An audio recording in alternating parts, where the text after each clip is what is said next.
Current പോകുമ്പോൾ തന്നെ inverter പെട്ടെന്ന് ഓഫായി പോകുന്ന കംപ്ലൈൻറ്റ് ചെക്ക് ചെയ്യുന്നതാണ് ഈ വീഡിയോയിൽ കാണിക്കുന്നത്. KICB സപ്ലൈ ഉള്ളപ്പോൾ ഇൻവെർട്ടർ 14.3 വോൾട്ട് കാണിക്കുന്നുണ്ടായിരുന്നു. ഇൻവെർട്ടർ ഓണായി വളരെ പെട്ടെന്ന് തന്നെ അത് ബാറ്ററി ലോ കാണിച്ച് ഓഫ് ആവുകയാണ് ചെയ്യുന്നത്.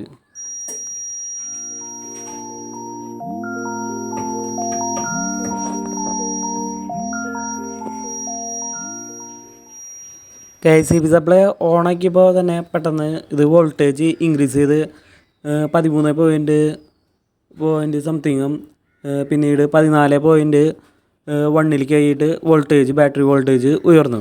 പെട്ടെന്ന് തന്നെ ചാർജ് കയറി. ബാറ്ററി വാട്ടർ ചെക്ക് ചെയ്തപ്പോൾ അതിൽ ഒരു സെല്ല് ഡ്രൈ ആണ്. ബാക്കി സെല്ലുകളിലൊക്കെ വളരെ കുറച്ച് വാട്ടർ മാത്രമാണ് ഉള്ളത്. അപ്പോൾ നമ്മൾ വീണ്ടും ഈ ബാറ്ററി വാട്ടർ റീഫില്ല് ചെയ്തു.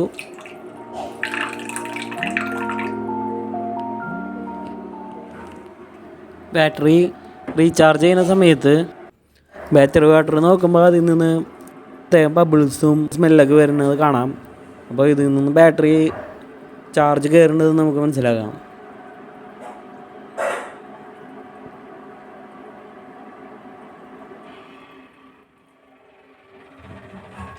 ബാറ്ററിയുടെ അടപ്പനൊക്കെ അടച്ച് ഇനി ഒരു 10 മിനിറ്റ് കഴിഞ്ഞപ്പോൾ ചെക്ക് ചെയ്യാൻ വേണ്ടി നമ്മൾ KICB സപ്ലൈ ഓഫ് ചെയ്ത് ചെക്ക് ചെയ്യുമ്പോൾ ഇപ്പോൾ ബാക്കപ്പൊക്കെ കിട്ടുന്നുണ്ട്, കുഴപ്പമില്ല. ഈ ഇൻവെർട്ടറിൻ്റെ ബാറ്ററി വാട്ടർ ഒരു മാസം മുമ്പ് ഫില്ല് ചെയ്തിട്ടുള്ളൂ. അപ്പോൾ പെട്ടെന്ന് പിന്നീട് ഇത് ബാറ്ററി വാട്ടർ ഡ്രൈ ആവുകയാണ് ചെയ്തത്. അപ്പോൾ ഇത് ഓവർ ചാർജിങ് വന്നിട്ടാണ് ഇങ്ങനെ സംഭവിച്ചിട്ടുള്ളത്. അപ്പോൾ ഇൻവെർട്ടർ ടെക്നീഷ്യനെ ഒന്ന് വിളിച്ച് ചെക്ക് ചെയ്യാൻ നമ്മൾ പറഞ്ഞിട്ടുണ്ട്. ഇവിടെ ജനറലായിട്ട് ഇൻവെർട്ടർ ഇങ്ങനെ ചെക്ക് ചെയ്യണത് അത് മാത്രമാണ് ഇവിടെ കാണിച്ചിട്ടുള്ളത്.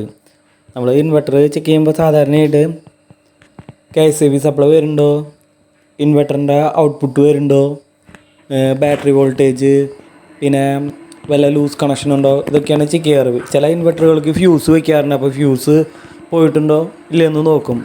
ഇങ്ങനെയാണ് നമ്മൾ സാധാരണ രീതിയിൽ ഇൻവെർട്ടർ ചെക്ക് ചെയ്യാറ്.